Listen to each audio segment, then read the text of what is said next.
We live in an era that's dominated by film.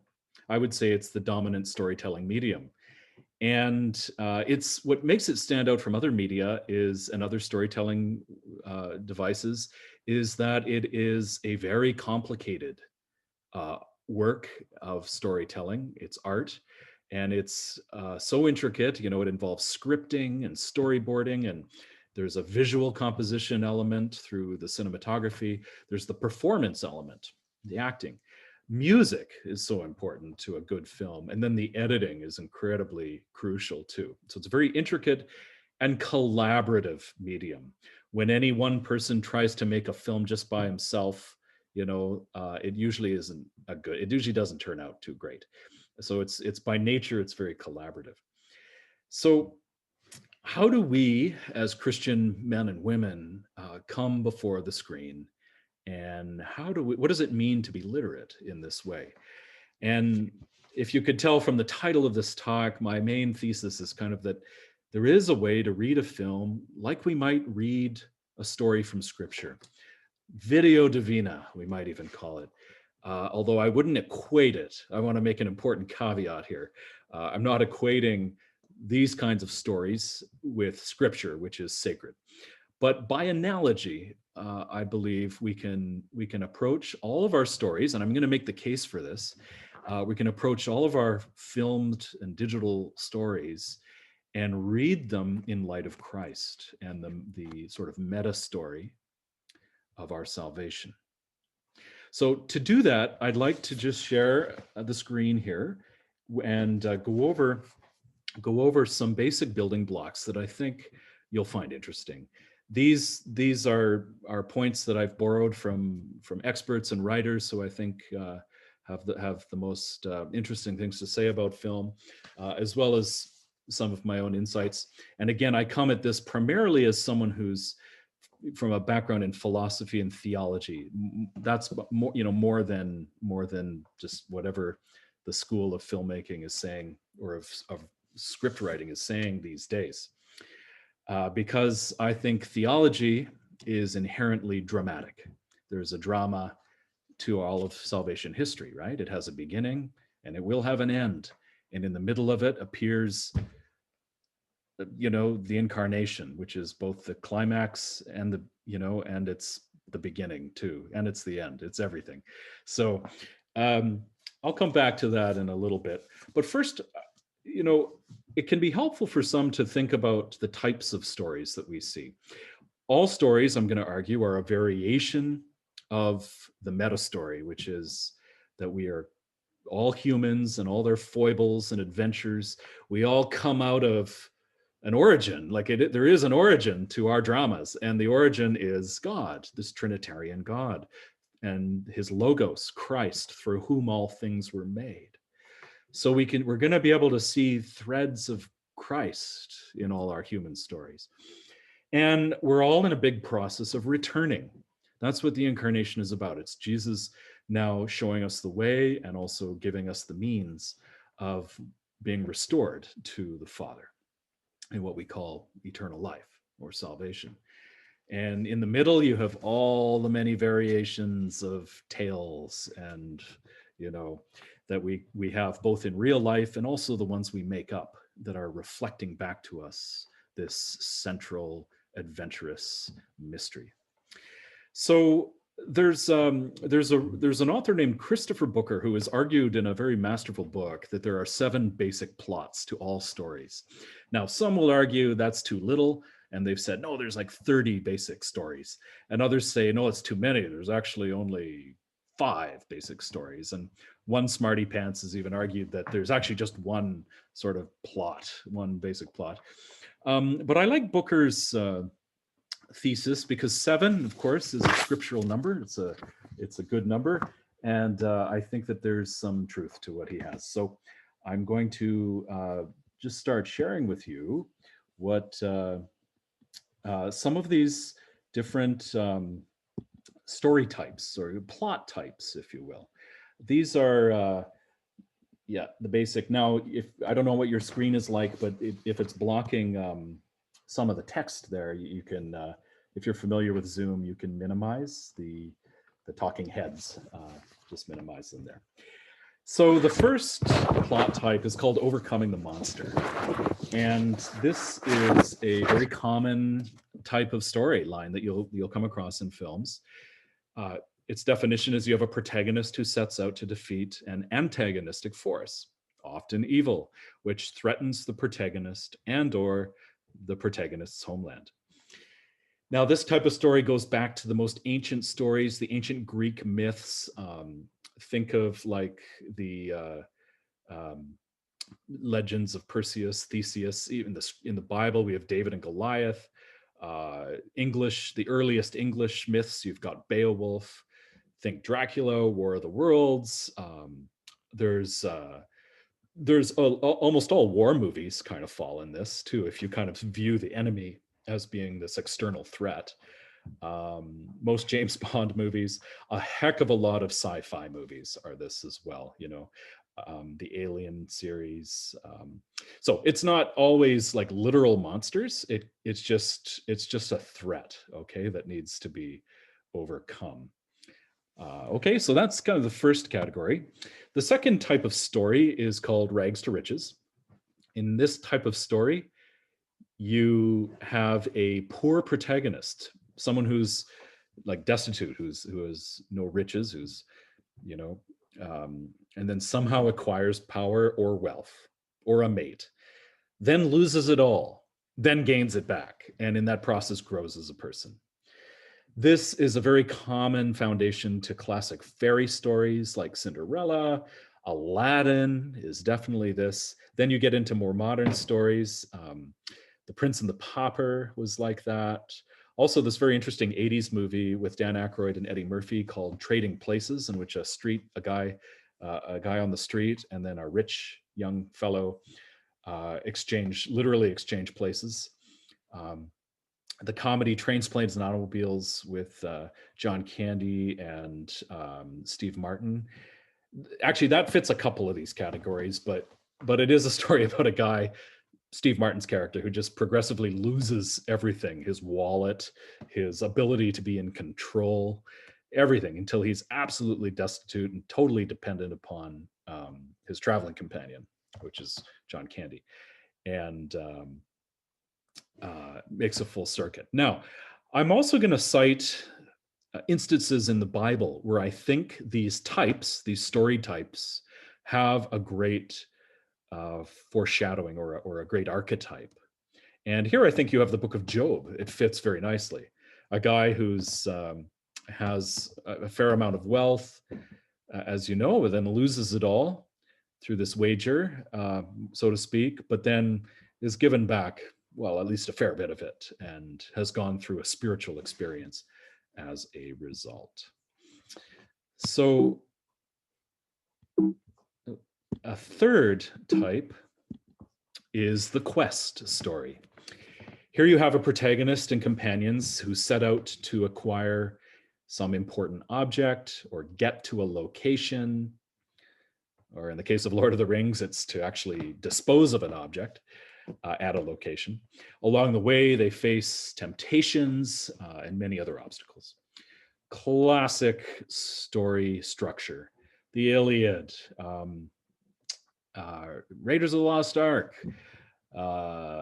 definitely Lord of the Rings. I singled out Voyage of the Dawn Treader from the Narnia series, but it could be more than those. But that one definitely has this linear, they're on a voyage. The movie Lion, about the boy who was separated in India from his mother and is eventually adopted by an Australian couple, but then goes back. Starts, for most of the movie, he's looking for his birth mother. That too is a kind of a quest movie. So it's not just fantasy stories, it can be other types. The book of Exodus has the people of Israel leaving Egypt to find the promised land. That too, I would call a quest story. The fourth plot type is called journey and return. Now you might think, well, how's that different from the quest? Well, there are some little differences. Here, the protagonist goes to a strange land, and after overcoming the threat it poses or learning important lessons unique to that location, they return with the experience. So it's like a there and back again, a Hobbit's tale. So maybe if Quest is more Lord of the Rings, Journey and Return is more The Hobbit, even though they're both on quests and they're both journeying and returning. There's a lot of sci-fi, I think, that would fit in this category, where the ship goes out, but then eventually makes it back, and everyone's wiser and maybe more mature, and maybe they've grown spiritually, or as human beings from the experience. Back to the Future is an interesting instance of this as well. Okay. And here in the Gospels, you have the parable of the prodigal son, which is a journey and return story. Okay. The fifth story type is broadly construed, it's comedy. And here you have a light or humorous character with a happy or cheerful ending. It's also a dramatic work. Like, some comedies are more silly and slapstick, but other comedies are also dramas, right? There's a dramatic quality to them. And there's still, this process of triumphing over adverse circumstances and hopefully having a successful or happy ending. And my note here is that the author Booker notes that even in a comedy, the conflict is just getting worse. It can become more and more confusing. And then there's like some event, like some single event. People call this event with different terms. The French call it the denouement. It's, there's a Greek word too that's like the catharsis, right? There's a cathartic event that just makes everything clarified and fulfilled. And Booker's noting that most romance films are comedies. There's no separate plot type for romance. They basically fall under comedy. So Dante, the great Italian author, Dante's Divine Comedy is in that broad sense of a soul journeying through like purgatory and hell and then eventually heaven. And he's learning things, but it's called a comedy, which is interesting. You have Shakespeare's great comedies, his classic comedies, where there's all kinds of kerfluffles and mix-ups and sort of disasters, but they're lighthearted and they always resolve in mainly couples getting together at the end. Sound of Music is a musical, but it's also a comedy. It's also, a comedy, and it's a romance, right? Maria von Trapp has to overcome her own issues. And then you have the added complication of the Nazi occupation of Austria. You have, all these things that get resolved by the end. And so on and so forth. I've listed a couple of my favorite comedies there because I think they fall under this. Now, I had a bit of difficulty finding in my mind an archetype of comedy in the scriptures, but then I realized the whole thing, all of scripture is a comedy. Again, not in the sort of crude sense of a comedy, but in the broad sense of a comedy. Meaning, why? Well, because the beginning and the ending will be happy. We're created out of love, out of superabundant grace, out of the generosity of God. And what's the final image that Revelation gives us about eternity in the book of Revelation? It's an eternal banquet. It's a wedding feast, just like a lot of comedies and a lot of romances end. So even though there's a lot of suffering in between, there's tragic elements in the middle, we could say that the entirety of salvation history has this quality of comedy. But then I also remembered the wedding at Cana itself kind of has comedic qualities. Like, it's a wedding, and then they've run out of wine, so there's this kerfluffle, and then you have the mother saying to the son, they have no wine. Jesus is like, Mom, it's not my time yet. Stop, don't, stop it. I can't do a miracle yet. It'll like out me as divine. And she just kind of ignores that and turns to the steward and says, do what, you can just imagine her as a Jewish mom, like, yeah, do whatever he tells you.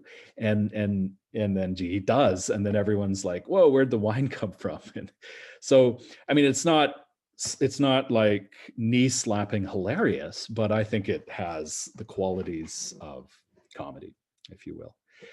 The sixth, though, is tragedy, the sixth type of plot. Here you have a protagonist who's a type of hero or maybe an anti-hero, but he has a major character flaw, or he makes a tragic mistake that is ultimately their undoing. And their unfortunate end invokes pity at their folly. Well, it might, I don't know. And the fall of a fundamentally good character. Now, I don't know if you've seen the Breaking Bad series, but it was like the biggest, show when it was on. And I don't know how likable the main character was at the beginning, but he was at least more ethical and moral at the beginning, except for his decision to start cooking crystal meth. He was a chemistry teacher in a high school. He gets cancer, and he knows he's dying, and he wants to leave behind support for his wife and child, and realizes he'd be good at cooking drugs, even though he won't. And over the course of the seasons, you see how this one bad decision at the beginning snowballs and turns into a whole series of moral compromises. And by the end, he's corrupt. Like, he's become a killer. He's betrayed colleagues, friends. And the very last show of the last season is an absolute tragedy. So it's Macbeth. It's basically the story of Macbeth, and so on and so forth. Now, in Scripture, you have various sort of tragic stories that Jesus tells. Like, he talks about the parable of the ungrateful servant who was forgiven his debts, but then went on to beat the other servant who owed him money, and then so the king throws him into prison where there's weeping and gnashing of teeth, and that's the end of the story. But Jesus is making a point about the primacy and importance of forgiveness. So it's a tragedy of the fall of a character. And then Judas's own sort of micro story in the Gospels is tragic. Here's the last plot type. It's called rebirth, and I really like this one. It shows up a lot. It crosses over with some of the other types as well. But here you have a story where an event forces the main character to change their ways and become a better individual. You could call this like the metanoia story, right? The transformation of a soul. And there's so many of the old fairy stories are about this. Beauty and the Beast is one of those, and modern stories. There was a niche comedy called Pushing Tin that I really liked because I think it captured rebirth extremely well. It even had a sort of a baptism motif going on in it. Groundhog Day with Bill Murray, the way he has to relive Groundhog Day after day after day until he learns what it means to be a better person. The Secret Life of Walter Mitty is a wonderful film where the Ben Stiller character has to kind of learn to get out of his contained little life and is kind of born again, you might say. And then just because it's Christmas time, it's Advent, but we're getting close to that. A Christmas Carol by Charles Dickens is a classic rebirth story. Ebenezer Scrooge has to be visited by three spirits, to lead him on this adventure of vision, of seeing. And through that process, he transforms from a miser to someone different. And then It's a Wonderful Life, one of my all-time favorite films with Jimmy Stewart, Donna Reed. The Jimmy Stewart character is not a bad character, but he's always trying to leave Bedford Falls. He's always trying to leave his crummy little hometown as he sees it. He wants to see the world, but life conspires against him. One crisis after another happens at key moments, forcing him to always stay in his little neighborhood and hometown. And it's only when he sort of despairs after a series of crises and is contemplating even ending his life. It takes a dark turn, actually. That wonderful little Christmas movie actually has a pretty dark subplot. He's contemplating jumping off a bridge, and then, of course, the angel Clarence, knowing that he's fundamentally good, jumps in ahead of him, knowing that George Bailey will rescue him, which he does. And then the movie continues, but it basically becomes a journey of showing him the value of his life. Okay, so those are Rebirth movies. Now, from here, my friends, I just want to talk a little bit. There's sometimes different stages to movies that we can take note of as we watch them. The meta plot. There's often an anticipation stage. The hero is called to some adventure that's about to come. Then he begins it, and then it's called the dream stage, where the adventure begins, and he starts off okay, and there's some success, and things seem to be going well. The frustration stage follows. That's, of course, when the conflicts arise. There's some confrontation with the enemy, so to speak. And then it gets worse. The nightmare stage, things reach a climax, all seems lost, and then you have that catharsis or that illumination or that denouement, and you have resolution in the end. Okay. I also would point out the rule of threes. Now, anyone who's studied writing or composition knows that there is something about threeness that makes storytelling compelling, and filmmakers know this. And first of all, you sometimes have titles of stories that involve the number three, going back to Aesop's fables to modern movies. There's a Latin expression, omne trium perfectum. It's like the ancient philosophers, the ancient writers recognized this law in nature. Everything that comes in threes is perfect, it means, or every set of three is complete. Finally, the structure itself of plays and movies, there's often is a 3-act structure. There's a setup, introducing the problem. There's all the attempts to resolve the problem. And then there's a short little act 3 at the end, which is generally the resolution. Well, it's no big surprise to me that somehow this mysterious rule of threes is inherent in our storytelling, because it's also inherent in the world. I think it's a reflection of the Trinitarian origin and destination of our world. I had a physics teacher when I was in high school, devout Catholic and a classic scholar. He's teaching physics. He always used to point out this. He'd say, Trinity is everywhere. I don't know. We were doing physics. We were doing geometry. It's as if the very laws of the universe have a sort of triplicate nature. I remember just how all the sort of substance, like there's solids, liquids, and gas. Like, okay, there's 3 types of states of an element. Now you could say plasma or Vaseline might be a 4th, but I don't abide by that. Which brings us then to, okay, if all stories are reflections of the meta story, which is God's labor in creation, there are often what we call depictions of Christ figures in stories. Now, Christ figures are not Jesus figures. These aren't biblical movies. We're not talking Jesus of Nazareth or the Passion of the Christ, but we're talking about allegorical representations that seem to have an awful lot of interesting similarities to Jesus Christ. And it's as if even secular Hollywood can't get away from this motif. There's one film scholar named Neil Hurley who back in 1980 wrote, I submit that there's a compelling, mysterious force within the creative human imagination, which shapes fictional characters and dramatic plots in the image and likeness of the central personage and events of the 4 Gospels of Matthew, Mark, Luke, and John. A compelling, mysterious force. Gee, I wonder why that is.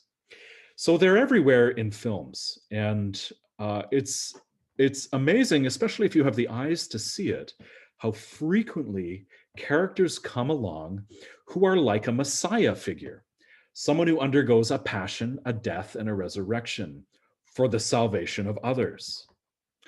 Think Lord of the Rings, Harry Potter, Neo in The Matrix, Luke Skywalker, Obi-Wan Kenobi, practically all the superhero stories, Superman, Spider-Man, Batman, Wonder Woman. I mean, the list goes on. And I like the Lord of the Rings on this, because Frodo, like, there's actually, you know how Christ is priest, prophet, and king. Jesus Christ actually represents priest, prophet, and king. And in the figures of Aragorn, Frodo, and Gandalf, you have a representation of each of those three. It's really neat when you stop to think about it. Frodo, of course, is the priest figure, because he's bearing the sacrifice, like he has to undergo the sacrifice on behalf of many. Then you have Gandalf, who's the prophet, right? Gandalf is the one preparing the way. He's warning people, you know, he's basically that prophet figure. And then Aragorn, of course, is the king. He's the heir to the throne. He's the son of Isildur, and so on. And all three of them undergo a passion, a death of sorts, and a resurrection. Frodo definitely at the end when he's at Mount Doom. I mean, he's practically dead. It's only this last minute rescue by the Eagles. Aragorn, this actually came out in the movie better than in the book. It's like the only thing that came out better in the movie. In the Two Towers, when the orcs on those wargs they're all fighting in the field, and Aragorn falls off the cliff.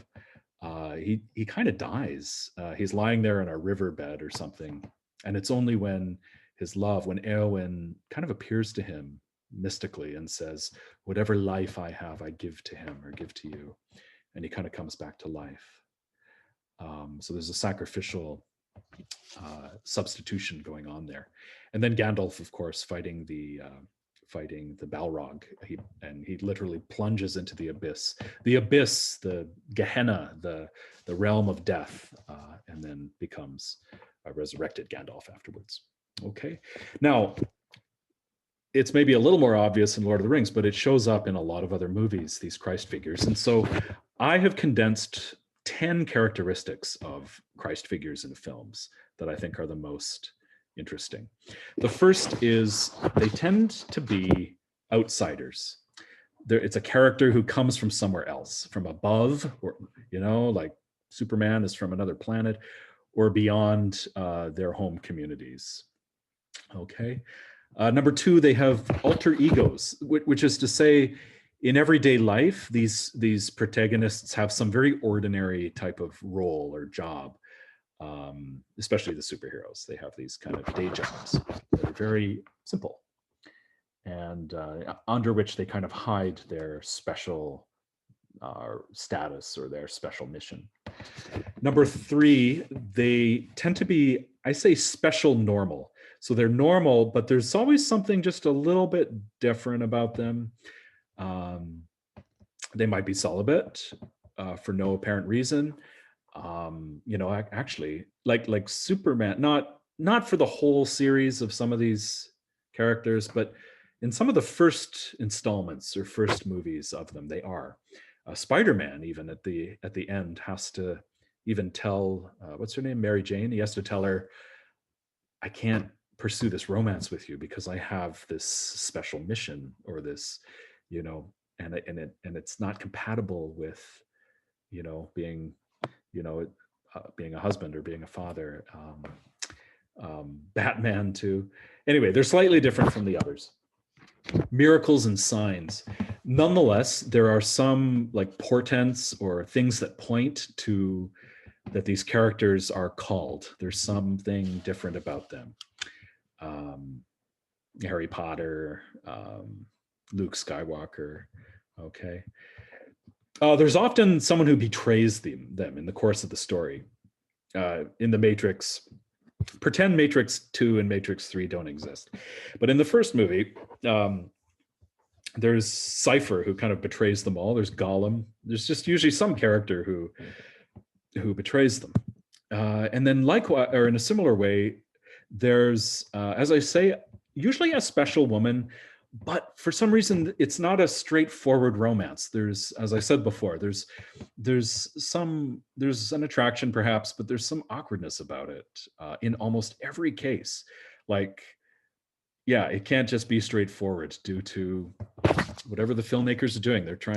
They know that they have to make them, like, I always found it very revealing that in the Harry Potter series, Hermione, she doesn't become Harry's love or girl. Like, she ends up with Ron, right?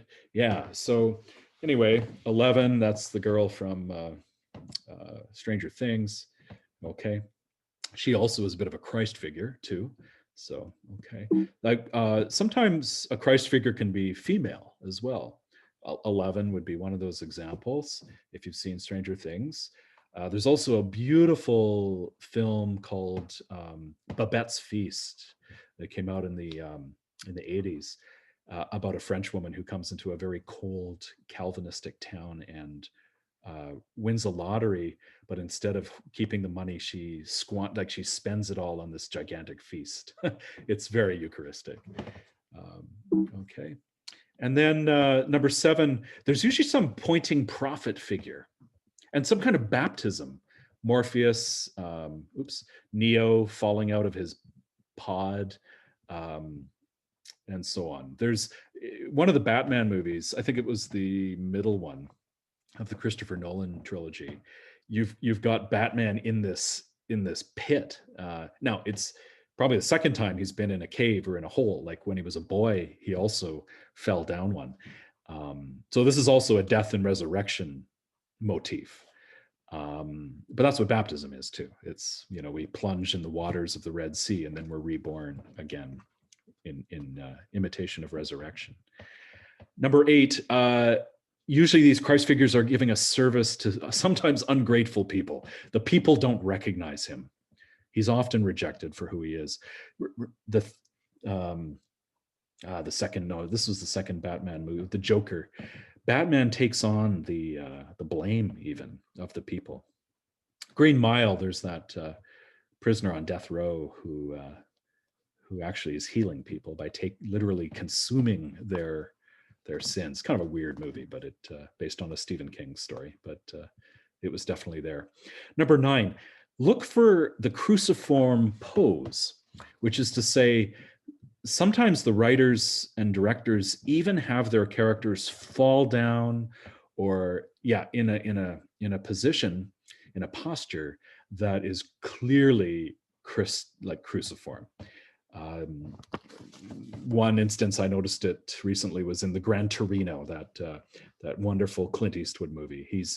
He's been this kind of a selfish and just ornery old guy who over the course of the movie has to stand up to defend people in the neighborhood, and towards the end he makes a sacrifice that's rather grand, and you just see him lying in the cruciform position. Also in the Alien movies, Alien 3, Sigourney Weaver's character Ripley has to actually sacrifice herself, and as she jumps into this abyss, she's very clearly in the cruciform position. Superman as well, in one of the movies, he's sort of dead or dying and floating in outer space. Lastly, there's a death and a resurrection. I mean, E.T. And you'll notice these are some of the greatest and most popular movies of our time that are reflecting the Christ figure.